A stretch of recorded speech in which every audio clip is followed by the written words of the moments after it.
اعوذ باللہ من الشیطان الرجیم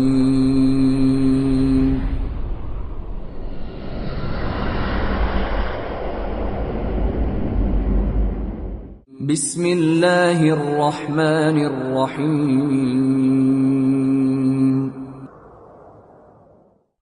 يسألونك عن الشهر الحرام قتال فيه قل قتال فيه كبير وصد عن سبيل الله وكفر به والمسجد الحرام وإخراج أهله منه أكبر عند الله والفتنة أكبر من القتل ولا يزالون يقاتلونكم حتى يردوكم عن دينكم إن استطاعوا ومن يرتدد منكم عن دينه فيمت وهو كافر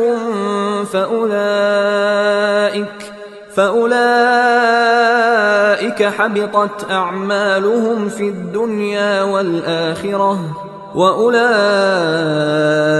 أَصْحَابُ النَّارِ هُمْ فِيهَا خَالِدُونَ۔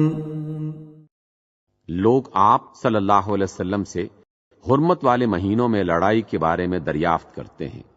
فرما دیجئے ان میں لڑنا بڑا گناہ ہے، اور اللہ کی راہ سے روکنا اور اس سے کفر کرنا اور مسجد حرام یعنی خانہ کعبہ میں جانے سے بند کرنا اور اہل مسجد کو اس میں سے نکال دینا اللہ کے نزدیک اس سے بھی زیادہ گناہ ہے، اور فتنہ انگیزی خون ریزی سے بھی بڑھ کر ہے، اور یہ لوگ ہمیشہ تم سے لڑتے رہیں گے یہاں تک کہ اگر مقدور رکھیں تو تم کو تمہارے دین سے پھیر دیں، اور جو کوئی تم میں سے اپنے دین سے پھر کر کافر ہو جائے گا اور کافر ہی مرے گا تو ایسے لوگوں کے اعمال دنیا اور آخرت دونوں میں برباد ہو جائیں گے، اور یہی لوگ دوزخ میں جانے والے ہیں جس میں ہمیشہ رہیں گے۔ ان الذين آمنوا والذين هاجروا وجاهدوا في سبيل الله اولئك يرجون رحمة الله والله غفور رحيم۔ جو لوگ ایمان لائے اور اللہ کے لیے وطن چھوڑ گئے اور اللہ کی راہ میں جہاد کرتے رہے وہی اللہ کی رحمت کے امیدوار ہیں، اور اللہ بخشنے والا اور رحم فرمانے والا ہے۔ يسألونك عن الخمر والميسر قل فيهما إثم كبير ومنافع للناس وإثمهما أكبر من نفعهما ويسألونك ماذا ينفقون قل العفو كذلك يبين الله لكم الآيات لعلكم تتفكرون۔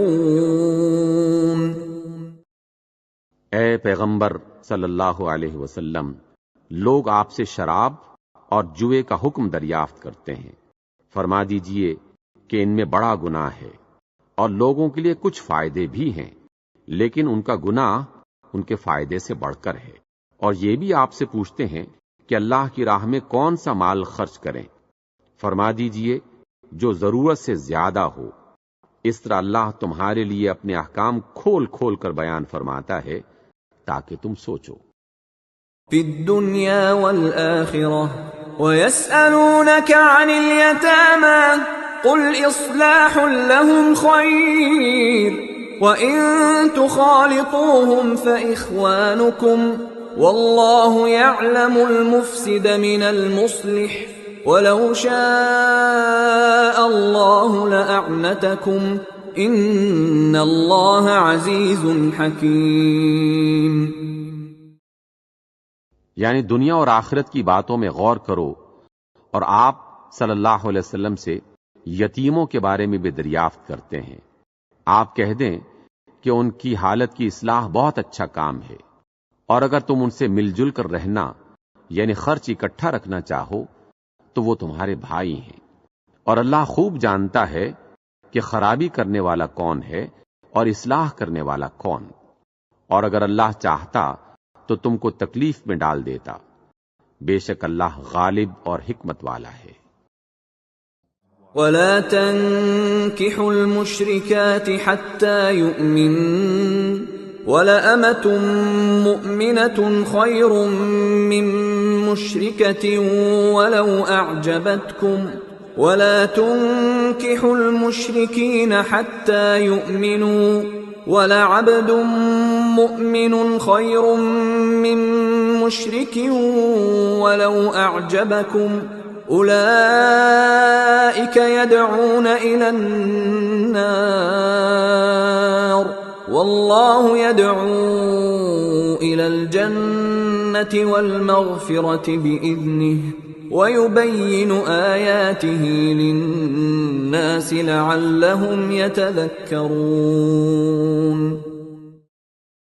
اور مومنوں، مشرک عورتوں سے جب تک ایمان نہ لائیں نکاح نہ کرنا، کیونکہ مشرک عورت خواہ تم کو کیسی ہی بھلی لگے اس سے مومن لونڈی بہتر ہے.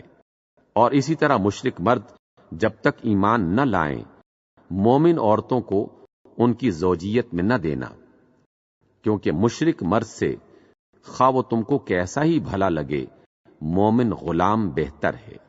یہ مشرک لوگوں کو دوزخ کی طرف بلاتے ہیں اور اللہ اپنی مہربانی سے جنت اور بخشش کی طرف بلاتا ہے اور اپنے حکم لوگوں سے کھول کھول کر بیان کرتا ہے تاکہ نصیحت حاصل کریں.